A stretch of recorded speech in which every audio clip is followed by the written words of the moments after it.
Hey guys, it's Goosebumps Completionist, and today I'm bringing you another TV book review. And this is my second one, so going back on my previous one, I'm going to kind of do it the same way as I did for Attack of the Jack-O-Lanterns. This one we're going to be doing is TV book number 2, The Cuckoo Clock of Doom. Some of you might consider this as the only physical way to obtain the episode in America without going bootleg or something. I can totally see that, at least as a TV book. So yeah, TV books are kind of a weird situation where they're adaptations of episodes, which the episodes are written by screenwriters that are adapting the books, and then these TV books are written by writers like Carol Ellis, who wrote this one, who are adapting the screenplays for the episodes.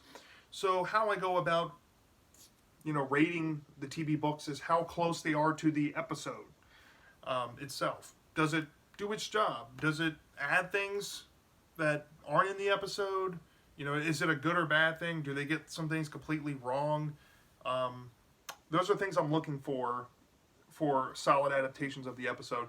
And I'm actually really baffled with the changes made in the from the episode to the episode adaptation in this book. It's kind of baffling, slightly. There are some pretty noticeable changes that really just stick out to me. So let's go ahead and kind of run through this.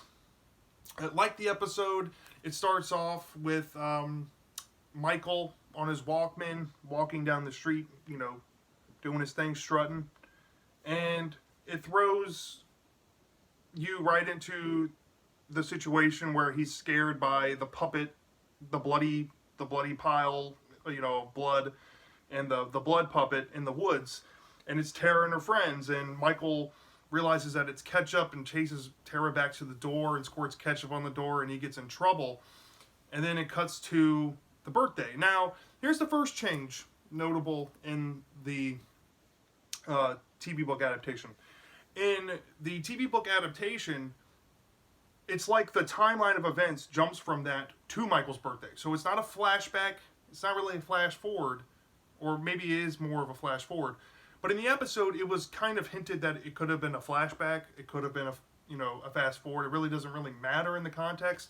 But the book kind of cements it as it goes forward. So there was one thing that I noticed. It goes to Michael's birthday. Everything else kind of plays out more the same. He gets tripped by Tara. He gets humiliated about the CD from this girl crush he has. And then the story goes kind of like the episode where the father brings home the clock. And Michael and Tara kind of do the same thing. Michael's trying to play with the clock, same thing with Tara, and they get scolded by their father, and they're told not to mess with it. Michael overhears Tara getting in trouble and scolded by her father for messing with the clock. So Michael gets the idea to sneak out around midnight and try to mess with the clock and get Tara in trouble finally, because Tara's awful. And there's another change here. So in the book, it says it's like 11:53 when he gets up. In the episode, it clearly says on the alarm clock 11:59. I remember that very distinctly. So I don't get what like maybe the episode got it wrong here. It would make more sense because it would take all the stuff that happens in the episode wouldn't take a minute, right? But that's another thing I noticed in the TV book. Maybe the episode got wrong, but also pretty different.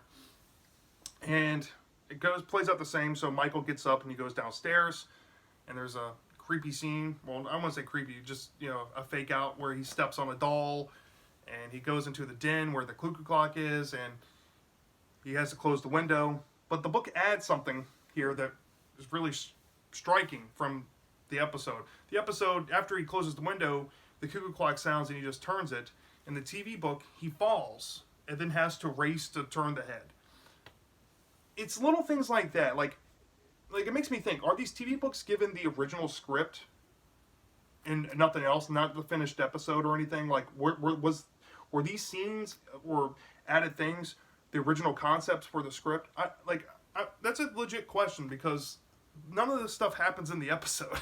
So, in terms of finished product, you're getting a little more than you would get from the episode here. Does it take away? I don't know. So let's keep going. So Michael goes to bed.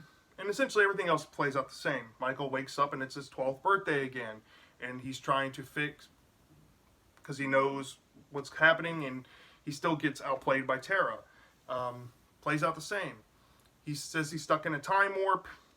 Parents don't believe him. He goes to bed. He wakes up. Now he's 6. Kind of plays out the same. It's his 6th birthday.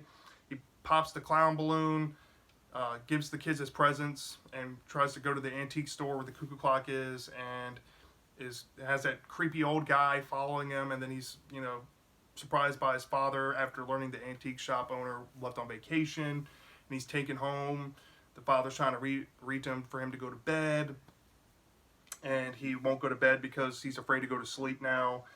And when he eventually does go to sleep, he wakes up, and he's an infant again.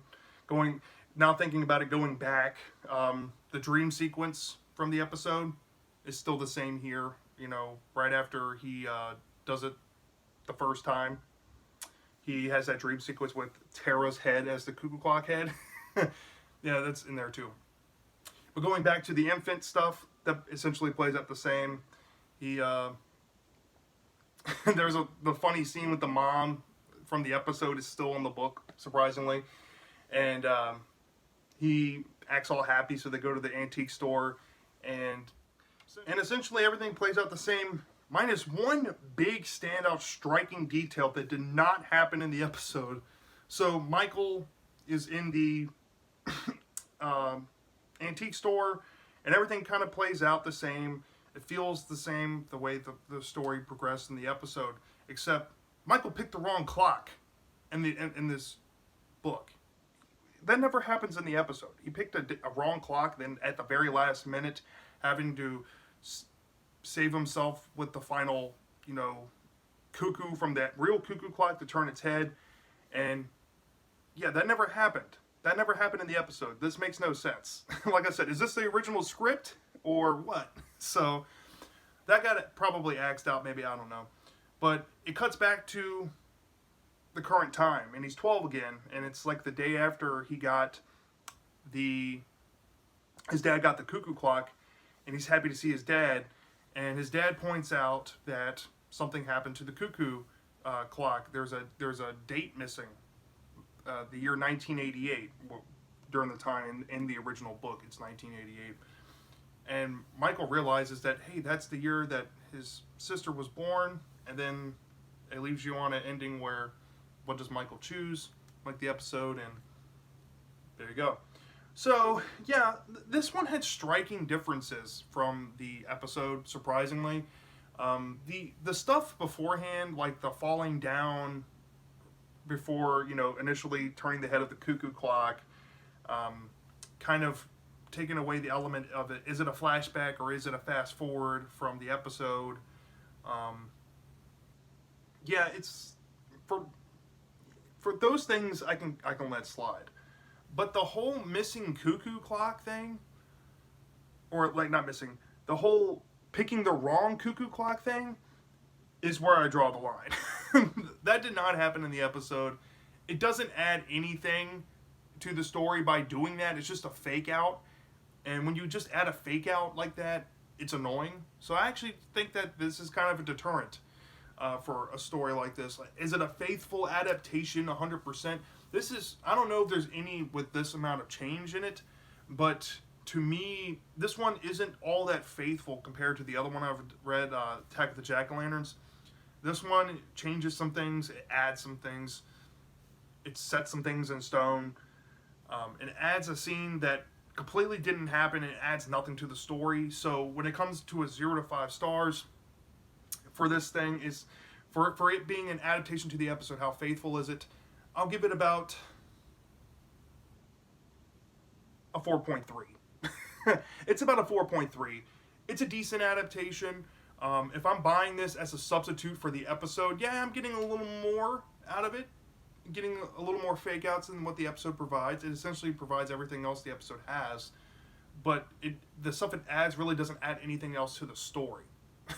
So it's not really faithful to the episode, not really accurate, but I can see on the inverse coin where someone would say, hey, well, I'd rather read this because it adds more or something. That's fine too. But yeah, I give it about a 4.3. So yeah, that's my thoughts on the TV episode book for the Cuckoo Clock of Doom. Let me know if you have read this. Did you enjoy this? Did you get a kick out of it? I'm dying to know, and I'll see you next time.